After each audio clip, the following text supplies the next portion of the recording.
Welcome back everyone, and today we will be seeing how to solve another recurrence relation. So let's start. Yeah.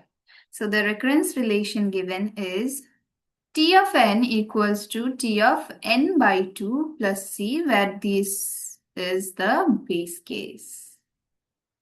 Okay. So we'll need this afterwards. Yeah.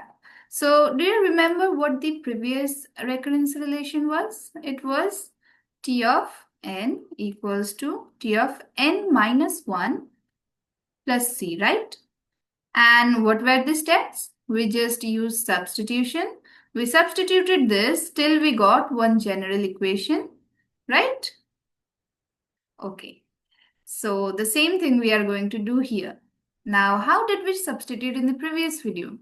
We reduced this by 1 each time, right? Till we got n minus k like this. So the same thing we need to do here. Just the difference is that, can you guess? We are again going to reduce the same thing here but by 2. So this whole thing again we are going to reduce by 2. Again the whole thing by 2. Just like this we need to do. Okay. So let us start. Okay. So let me write equals to T of n by 2 plus C. So we'll do some rough over here. So if T of n equals to T of n by 2 plus C, what will be T of n by 2? Because of course we need to substitute this part, right?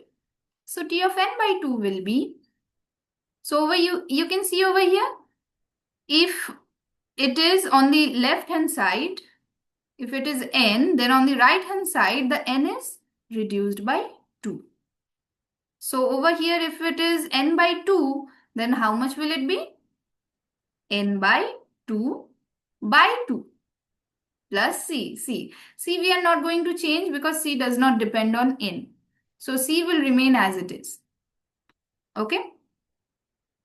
So what does this mean? It looks very complicated, right? So n by 2 means it's very simple.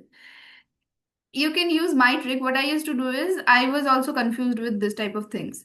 So what I did was I divided this. So what I wrote is n divided by 2 divided by 2. So it was like this, right? Now this means what? It means n by 4. I just simplified this. We are not going to repeat these steps again and again. So just for your clarity, I told you. So this means nothing but n by 4. Okay. So let us write n by T of n by 4 plus C. So we got that. Now we are going to, so over here we are going to write T of, but before that we need to give a bracket so that we can separate it from the C.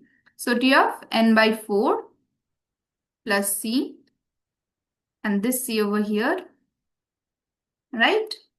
Done. Okay. Now one thing that we can do is, okay, let us simplify this. So C plus C, it becomes 2C. Now, as the starting equation was n by 2, so it's a good practice because we need to find a general thing, right?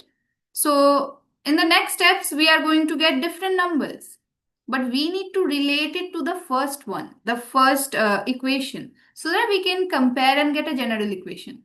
So for that reason, what we need to do is, it is good that we keep 2, 4 like this in the power of 2. So if it is n by 2, it means what? N by 2 to the power 1. If it is n by 4, what does it mean? It means n by 2 to the power 2, right?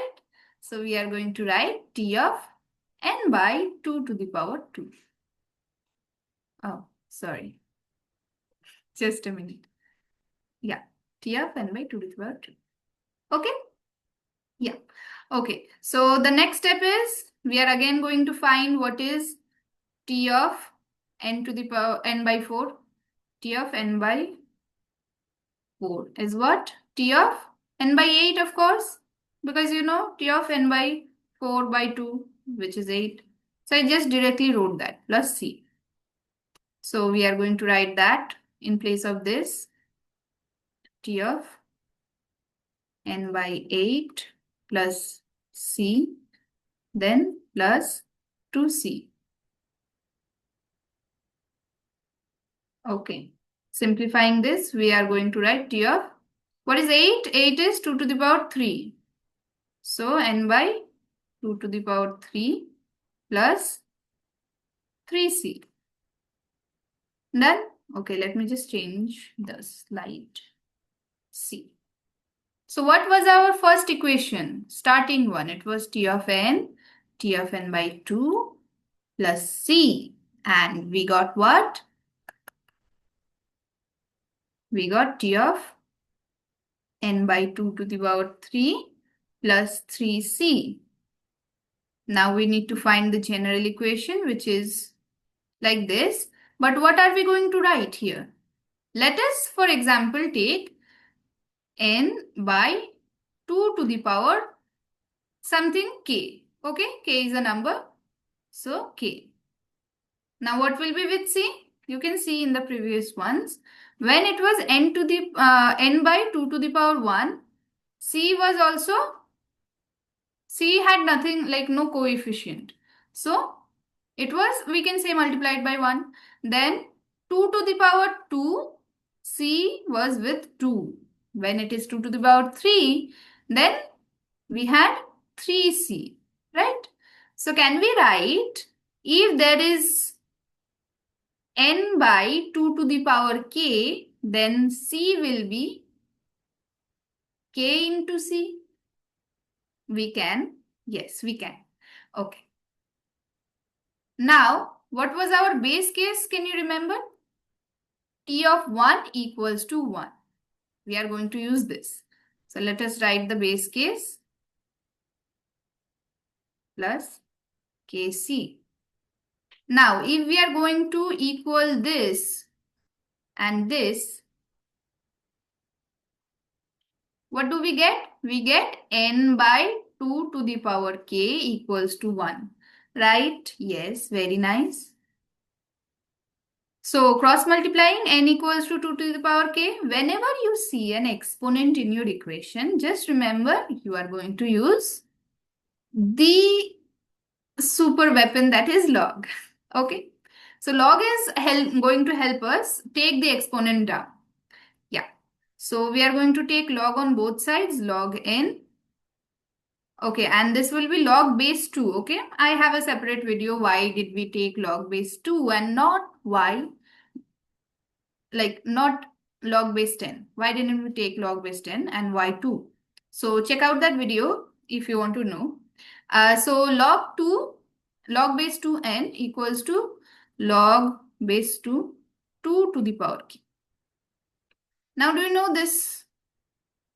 It is going to be b log a. So we can write the power over here. Okay. So we are going to do the same thing over here. So log base 2n equals to k will go here. So k log base 2. So you know this. You know this, right? So what if I replace 10 with 2? This is going to remain the same. So yeah. So we are just going to write log base 2n equals to k into 1, which is simply, oh, just a minute, which is simply what? K. So we need this one to solve this part. So you can see T of 1 equals to 1. So we'll write 1.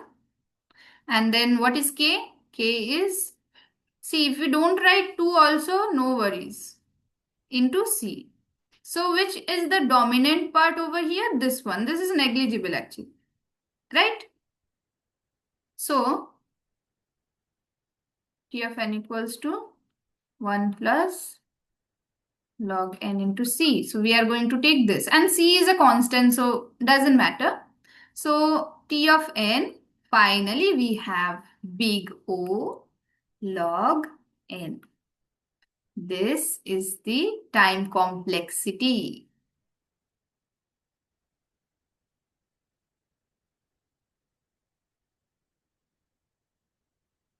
And in the previous one, we saw that it grew linearly, and this grows logarithmically, okay? Okay. So it goes, actually what happens is over here, it is lesser than n. So it is better than big O of n. Big O of log n is better than big O of n. You know why? Because of course the value of log n is less, and we don't want a big value here. We want a small value because we need our programs to consume less time. We want it to become faster. So the lesser value over here, the more efficient and faster our program. Not efficient, I would say faster. Yes, efficiency depends on different other factors also. I would say the more faster our program is. So what your homework is to find out which algorithm has a time complexity, I'm just writing TC, of big O of log n. Okay, that's your homework. Comment it in the chat box and let me know. Okay, so I hope you enjoyed the video, and do follow, like, subscribe, whatever. Yeah, and don't forget to wait for the next one. Thank you.